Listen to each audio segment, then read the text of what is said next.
Everyone knows mosquitoes are annoying. A slap on the arm, an itchy bump, a buzzing sound in the dark. It feels like a modern problem, something you deal with on a summer night with the windows open. But here's the strange part. Mosquitoes are not new. They have been biting humans for millions of years, long before houses, long before screens on windows, long before bug spray existed in any form.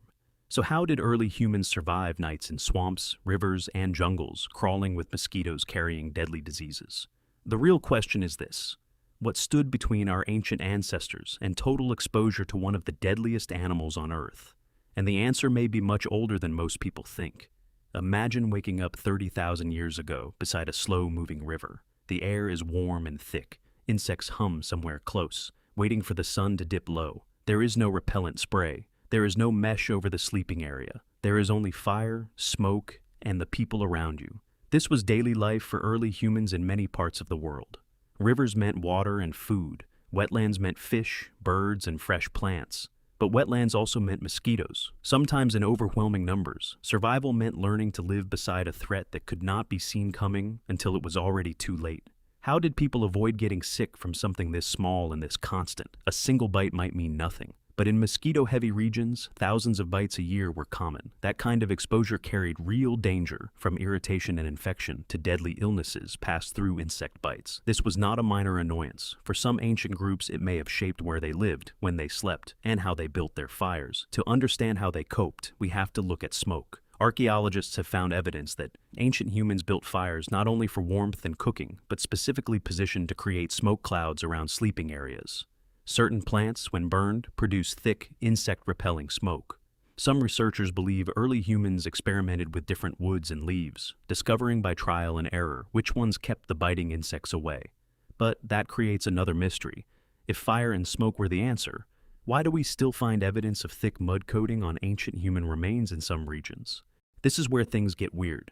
In parts of Africa and South America, some hunter-gatherer groups still use a method that may stretch back thousands of years, coating the skin in mud or clay. It dries into a natural barrier. Mosquitoes struggle to bite through it. It cools the skin in extreme heat too, giving it a double purpose. Some anthropologists suggest this practice is ancient, passed down long before anyone understood why it worked. But mud alone could not have protected every group. Not every environment had the same clay, the same wood, the same plants. So researchers discovered something unexpected. Certain plants that ancient people used for medicine or food also happened to repel insects. Crushed leaves rubbed onto skin, plant oils applied before sleep, certain flowers placed near sleeping areas.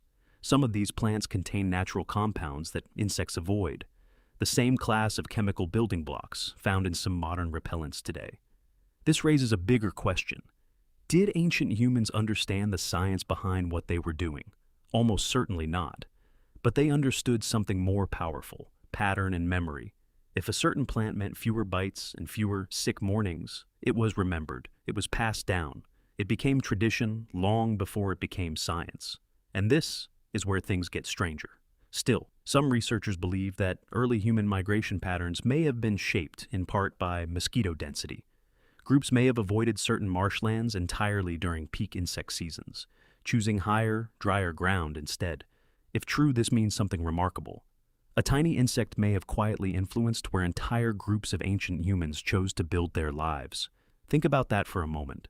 Not just what they ate or what they hunted, but where they were willing to sleep, shaped by an insect. Most people today swat away without a second thought. Every time you light a citronella candle, spray on repellent, or zip up a mosquito net over a bed, you are continuing a habit older than written history itself. The specific tools have changed. Smoke became sprays, mud became lotion, ancient trial and error became modern chemistry. But the underlying behavior, the instinct to find a barrier between skin and bite, is thousands of years old. The word repellent may be modern. The behavior is ancient. Every mosquito bite you've ever slapped away connects you to a long, invisible chain of humans, doing the exact same thing beside rivers, in caves, and around ancient fires. The technology changed, the problem never did. And somewhere in that long, itchy, smoky history, humans learned one of their earliest lessons in survival. Sometimes the smallest creatures shape the largest decisions.